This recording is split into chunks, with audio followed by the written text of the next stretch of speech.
You have five minutes to the gentleman from Ohio, Mr. Kucinich. I thank the gentleman. Chairman Bernake, your staff believed that Bank of America knew about Merrill Lynch's accelerating losses in mid-November, a full month before coming to you and weeks before its shareholders voted to approve the merger.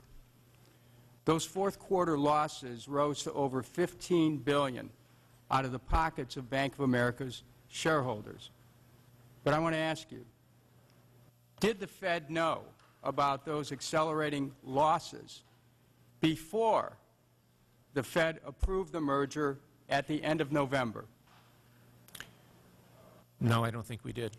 Well, may I introduce into evidence this email, which is from Dennis Herbst of the New York Fed to Audrey Overby of Merrill Lynch, and it's dated Wednesday, September 17th. It says, "Hope this gets to you. Audrey, our management, that is the New York Fed, has asked to continue the flash report on a daily basis, and I'm sure you'll share with the SEC."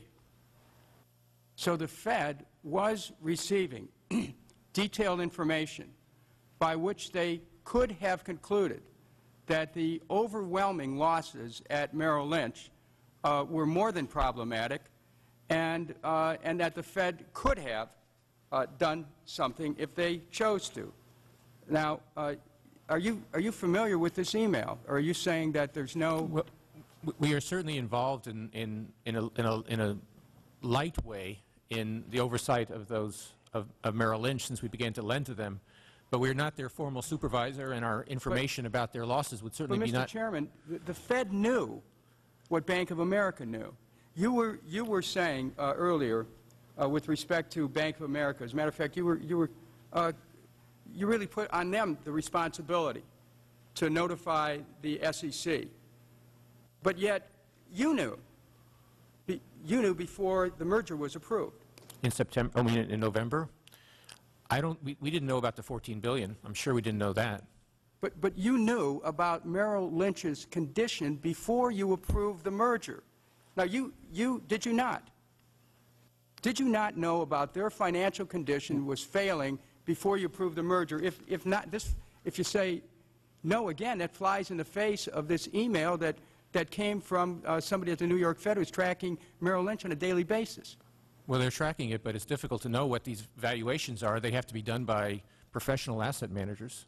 I was not aware. All I can say is I was not aware, and I don't think anyone else at the Fed was aware of the $14 billion in losses. There's another email here saying that the Fed has followed up with the request for daily P&L, profit and loss, relative to Merrill Lynch. Now, and Mr. Chairman, I'm going to enter that into the record as well.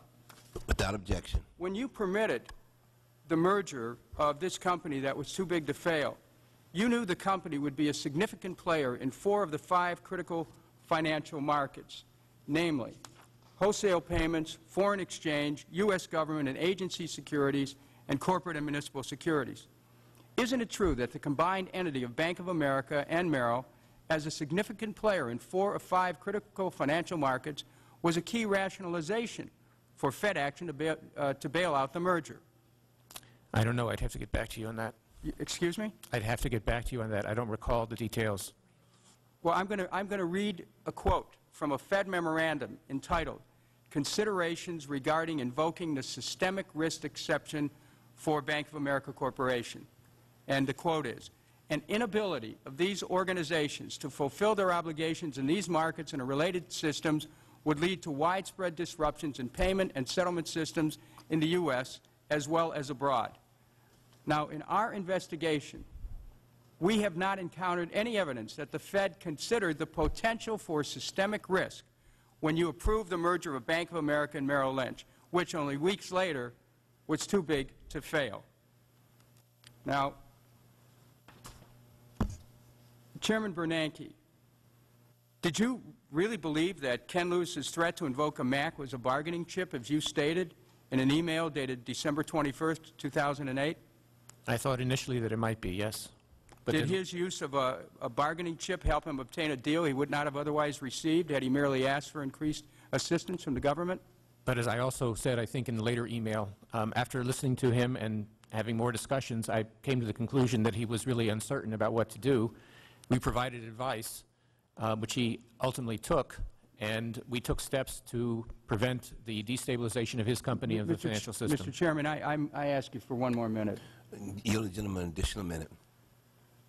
Isn't it true that you did not believe the Merrill losses merited special attention from the government? Let me direct your attention to handwritten notes from your first meeting with Ken Lewis on December 17, 2008. You reportedly stated the downside of $50 billion doesn't sound big for Bank of America. The $50 billion refers to Merrill assets that Lewis had wanted protection for from the government. The record clearly shows you did believe that there would be systemic consequences if Bank of America took steps to back out of its deal with Merrill Lynch, irrespective of whether it would win in court. So did the threat of a MAC, which you believe would have serious consequences, influence your willingness to give Bank of America financial assistance when you didn't believe it needed to have it? We had demonstrated with Citigroup, for example, that if we saw a major financial institution about to fail and to risk the stability of the financial system, we would try to take steps to stabilize it. So I think we would have done that in any event.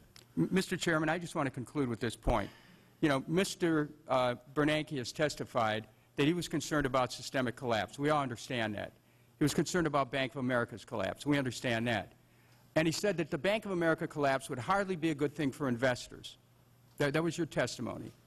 But if the Fed knew that Merrill Lynch was failing before the shareholders voted, why did you not inform the SEC about this? Yeah, if they knew about it, if you knew about it before you approved the merger, why did you approve the merger? The $14 billion of losses that Mr. Lewis reported to us, I don't believe that I'm sure we didn't know about that in November. Gentleman's time is expired.